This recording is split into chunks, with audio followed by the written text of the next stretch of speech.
Hello everyone, welcome to my channel Shilpa's daily life. আমার এই নতুন ব্লগে তোমাদেরকে জানাই অনেক অনেক ওয়েলকাম আর অনেক অনেক ভালোবাসা। তো দেখো সকালটা শুরু করছি এই যে বিছানাটা তোলা দিয়ে। তো ঘরটার তো ঝাড়টার দেওয়া মোছা টোছা কমপ্লিট হয়ে গেছে। এখন আমি এই বিছানাটা তুলে নিচ্ছি। আর দেখো আমি কিন্তু একটা ব্ল্যাঙ্কেট বিছানার মধ্যে পেতে নিয়েছিলাম, কারণ কি যদি একটা ব্ল্যাঙ্কেট পেতে নেওয়া হয় তাহলে এটা কি একটু গরম হবে, আর একটা ব্ল্যাঙ্কেট তো গায়ে চাপা দেওয়াই হয় এরকম আর কি। তো বর বললো তো কারণ কি হচ্ছে বিছানা যে চাদরটা পাতা থাকে ওটা তো একটু ঠান্ডা ঠান্ডা হয়ে যায়, যদি ব্ল্যাঙ্কেটটা পাতা হয় তাহলে একটু গরম গরম ফিল হবে। তো সেই জন্য এটা আমি পেতে নিয়েছিলাম। আর তো চলো এখন এগুলো সব গুছিয়ে রাখছি, যতগুলো পাতা হয় ততগুলো তুলতে হয়, একটু সময় লেগেই যায় ভারী ভারী জিনিসপত্রগুলো। যাই হোক তুলে রেখে দিলাম। এবার যাব রান্নাঘরে, চাটা বানিয়ে ফেলেছি, চাটা খাওয়া দাওয়া করতে হবে। এই যে এখানে আমি চাটা নিয়ে নিয়েছি, তো লিকার চা বানিয়ে নিয়েছি আর সাথে নিয়ে নিয়েছি দুটো টোস্ট বিস্কুট। এটা খেয়ে নিই, তারপরে আবার রান্নাঘরের দিকে যাব। রান্না করতে বসে গিয়েছিলাম, তো রান্না করতে করতে দেখলাম যে তরকারিতে ধনেপাতা দেবো সেটা শেষ হয়ে গেছে। আর যেহেতু একদম বাড়ির সামনেটাতেই গাছ টাছ লাগিয়েছে এবারে বাপি, তো দেখো এখান থেকে ছটাপট করে তুলে নিলাম। ও বাড়ির সামনে হলে এই সুবিধা। আর এই টাটকা টাটকা শীতকালীন সবজিগুলো না ভীষণই ভালো লাগে আমার, তো ওই জন্য শীতকালটা ভীষণ প্রিয়। কারণ কি শীতকালে নানা রকম যে সবজিগুলো পাওয়া যায় ওই সমস্ত সবজিগুলো আমার ভীষণ পছন্দের, সেই জন্য আর কি। দেখো এটা তুলে নিলাম। আর ঘরের সামনে যেহেতু বেসিনটা আছে এটা ধোয়াও হয়ে গেল, একদম তরতাজা। চলো এবার আমি রান্নাতে এটা দিয়েই দিই।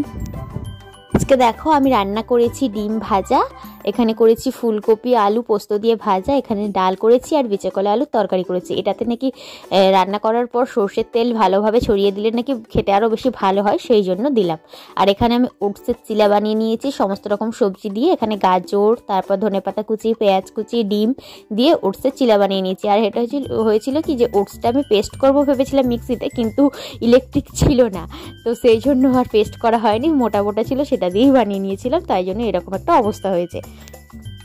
কিন্তু সকাল থেকে ভীষণ তাড়াহুড়োই ছিলাম, তো অনেকটা সময়ও হয়নি জামা কাপড় মেলা, সকালের জামা কাপড়গুলোও মেলা হয়নি, তারপরে আবার স্নান করলাম, তখন জামা কাপড়গুলোও মেলা হয়নি, একসাথে সমস্ত কিছু ছাদে মেলে দিলাম, দিয়ে এবার আমি ঝটপট করে বেরিয়ে যাবো। 11:10 বেজে গেছে আর আজকে আমার প্রচন্ড দেরি হয়ে গেছে কলেজ যাওয়া নিয়ে। আর অনেকটা দিন পর আজকে আমি কলেজ যাচ্ছি, প্রায় এক সপ্তাহ বেশি হয়ে গেছে। তো এখানে দেখো খাবারটা নিয়ে নিয়েছি, আলু সেদ্ধ ভাত, ডিম ভাজা নিয়েছি, খেয়ে দিয়ে ঝটাপট করে রেডি হতে হবে। 11টার সাত বুঝতেই পারছো, 11:35-এর মধ্যে ঢুকতে হয়, আমাকে ঝটাপট রেডি হতে হবে, 15-20-এর মধ্যে এখান থেকে বেরোতে হবে।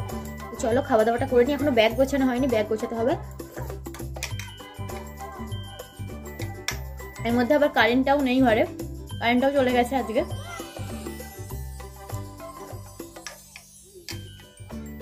এখন বাজে বিকেল 5টা, কলেজ থেকে বাড়ি আসলাম বেশ কিছুক্ষণ হলো, 10 মিনিট হয়তো এসেছি।